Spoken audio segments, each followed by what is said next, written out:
এদিকে কারেন্টের শক দিয়ে রেখেছে। বাবারে, মরে গেলাম, আমাকে বাঁচাও, বাঁচারে, আমি মরে গেলাম, কেউ আছো, আমাকে বাঁচাও, মিচকে ভাগ্নে আমার।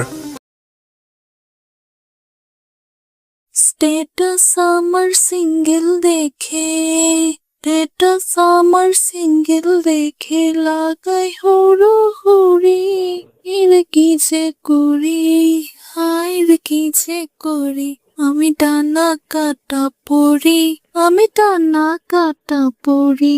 আরে শেফা, কোথায় যাচ্ছিস?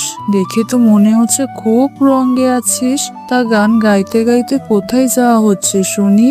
ভালোই তো দেখছি দুজনের খুব রং লেগেছে। তা এত রং তোদের কোথা থেকে আসে, হ্যাঁ? আরে বাঘিনী মামি যে, আমাদের জমিতে আখ হয়েছে গো, অনেক বড় বড় আখ হয়েছে। এবার আখ বিক্রি করে আমরা তো কোটিপতি হয়ে যাব। ভেবেছি আখ বিক্রি করে আমি পার্লারে যাব, অনেক দিন রূপচর্চা করিনি। আর হ্যাঁ, যাচ্ছিস যা, কিন্তু এভাবে গান গেয়ে অন্যের কান ঝালাপালা কেন করছিস? আমাদের জমিতেও তো আখ ফলিয়েছি, ওই তোদের মতো এত রং নিয়ে তো বাইরে ঘুরি না, আর গান গেয়েও তো অন্যের কান ঝালাপালা করি না, যত সব। আচ্ছা বাঘিনী মামি, তোমার মনে রং নেই, তুমি গান কি করে বলবে গো? আর তুমি কি আমার মতো এত সুন্দর করে গান বলতে পারো নাকি? তুমি জানো, এবার আমি প্রতিযোগিতায় নাম দিয়েছি। তুমি দেখো, আমি এবার পুরস্কার নিয়েই আসবো। একদিকে আমরা আখ বিক্রি করে কোটিপতি হব, আর একদিকে আমি গান গেয়ে বিশ্বজয় করব। ওগো, একটু তাড়াতাড়ি করো না গো, আজ অনেক রোদ উঠেছে, আমি যে রোদে দাঁড়িয়ে থাকতে পারছি না, আমার যে গাটা পুড়ে যাচ্ছে। আর এই আখগুলো তো তোমাকে বাজারে নিয়ে যেতে হবে, চলো চলো তাড়াতাড়ি চলো। এরপর মিসকে শিয়াল ও শেফা শিয়ালিনী আখগুলো কেটে নিয়ে বাড়ির দিকে চলে যায়।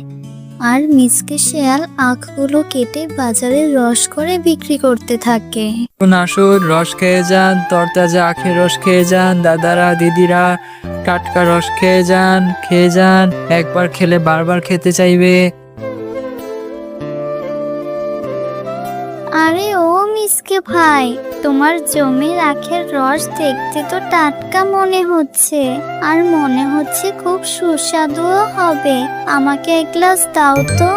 মিচকের জমির আখগুলো অনেক মিষ্টি হয়। এভাবে ক্রেতারা মিচকের কাছ থেকে আখের রস খেতে থাকে। আর ওদিকে বাঘ মামা আখ নিয়ে বাজারে দাঁড়িয়েই থাকে, তার কাছ থেকে কেউই আখ কিনে খায় না। এসব দেখে বাঘ মামার রাগে ক্ষোভে বাড়ি চলে যায়। কি গো, তুমি আজকে তাড়াতাড়ি বাড়িতে চলে এলে, আর তোমার মনটাও তো দেখছি খারাপ। বেচা কেনা হয়নি নাকি? তোমাকে যে বাজার আনতে বলেছিলাম সেটাও তো দেখছি আনোনি। আমার বেচা কিনা হয়নি, আমার মনটা যে আজকে ভীষণ খারাপ। আমার ব্যবসায় লাল বাতি ধরিয়ে দিচ্ছে মিচকে। আমার কাছ থেকে আর কেউ আখ কিনে খায় না, সব ক্রেতারা মিচকের কাছ থেকে আখের জুস কিনে খাচ্ছে। হ্যাঁ গো, ওই মিসকে আর শেফা শিয়ালিনীর অনেকবার বেড়েছে। জমিতে দুটো আখ লাগিয়েছে বলে ওদের অহংকারে মাটিতে পা পড়ছে না। আজকে জানো, শেফা আমাকে যা না তাই বলে অপমান করেছে। তুমি চিন্তা করো না গো, ওদের যেভাবেই হোক উচিত শিক্ষা দিয়েই ছাড়বো। জমিতে আখ লাগিয়েছে বলে ওদের খুব বার বেড়েছে, তাই না? সে আখ তোদের জমিতেই রাখবো না। তোদের আখের জন্য আমাদের আখের ব্যবসায় লাল বাতি জ্বলে উঠছে। ওগো, আমার মাথায় একটা বুদ্ধি এসেছে। আমি বলি কি, আজ রাতেই ওদের আখ বাগানে গিয়ে সমস্ত আখ চুরি করে নিয়ে আসবো। তারপর দেখবো এত অহংকার ওদের কোথা থেকে আসে, আর কিভাবে মিসকে বাজারে আখের জুসের ব্যবসা করে। আরে গিন্নি, কথাটা তুমি মন্দ বলনি, তোমার মাথায় তো অনেক বুদ্ধি। ঠিক আছে গিন্নি, আজ রাতে চলো মিশনটা শুরু করে দিই। এরপর বাঘ ও বাঘিনী রাতের বেলা চলে যায় মিসকের আখের বাগানে আখ চুরি করতে। ও, চলো চলো, আমার যে খুব ভয় করছে। একে তো অন্ধকার রাত, তার মধ্যে আবার আমরা আখ চুরি করতে এসেছি। আমি তো তখন ঠিকই বললাম, কিন্তু এখন তো আমার খুব ভয় করছে। যদি কেউ দেখে ফেলে তাহলে মান সম্মান তো আর কিছুই থাকবে না। চলো আজকে এই কটাই কেটে নিয়ে যাই, আবার না হয় কাল আসবো।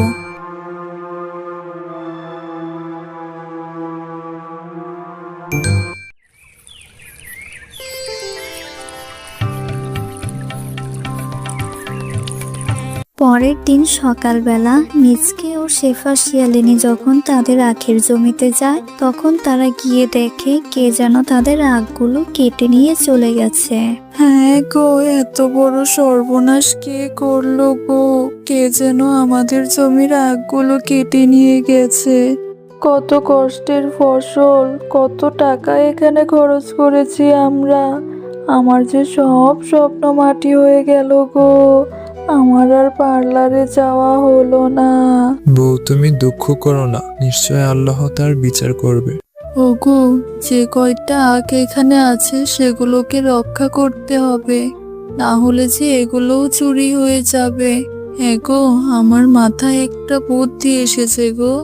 আমাদের বাড়ির সামনে যে পুকুরটা আছে সেই পুকুরে আখগুলো রোপণ করে দেই। কিন্তু বউ, যে এখান থেকে আখ চুরি করতে পেরেছে সে আমাদের বাড়ির উঠান থেকে আখ চুরি করতে পারবে। সেখানে নিয়ে গিয়ে কি কোনো লাভ হবে? আরে মিসকে, তুমি এত চিন্তা কেন করছো? আগে আখগুলো বাড়িতে রোপণের ব্যবস্থা করো, পরেরটা পরে দেখা যাবে। এরপর মিচকে আখগুলো কেটে বাড়িতে নিয়ে পুকুরে রোপণ করে দেয়। হ্যাঁ গো, আমার মাথায় একটা বুদ্ধি এসেছে গো। আমরা এই আখগুলোতে ইলেকট্রিক শকের ব্যবস্থা করে রাখি। যে আমাদের আখগুলো চুরি করতে আসবে, ইলেকট্রিক শক খেলে নিশ্চয়ই ধরা পড়বে। হ্যাঁ বউ, তোমার মাথায় তো অনেক বুদ্ধি। আমরা আখে ইলেকট্রিক শকের ব্যবস্থাই করে রাখবো।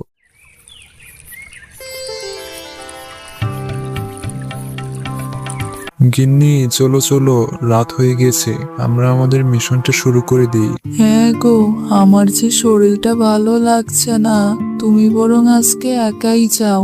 সাবধানে যেও গো, দেখো কেউ যেন আবার দেখে না ফেলে। ওরে পাজি মিসকে, তুই তাহলে সব আখ কেটে নিয়ে গেছিস?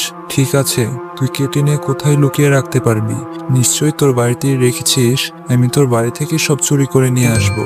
ওরে পাজি মিচকে, তুই তাহলে বাড়িতে পুকুরে আখ চাষ করেছিস? ঠিক আছে, কোনো ব্যাপার না, আমি এখান থেকে তোরা চুরি করে নিয়ে যাব। ওরে বাবা, এদিকে কারেন্টের শক দিয়ে রেখেছে। বাবারে, মরে গেলাম, আমাকে বাঁচাও, বাঁচারে, আমি মরে গেলাম। কেউ আছো, আমাকে বাঁচাও। মিচকে, ভাগ্নে আমার, কোথায় গেলে? বাঁচাও, বাঁচাও। ওরে বাঘ মামা, তুমি তাহলে আসল চোর? ছি বাঘ মামা, ছি, তুমি এই জঘন্য কাজটা করতে পারলে? উচিত শিক্ষা হয়েছে তোমার, এবার তুমি শাস্তি ভোগ করো। হ্যালো ছোট্ট বন্ধুরা, গল্পটি ভালো লাগলে অবশ্যই সাবস্ক্রাইব করে দিবে এবং পাশে থাকা বেল আইকনটি প্রেস করে আমাদের সাথেই থাকবে। ধন্যবাদ।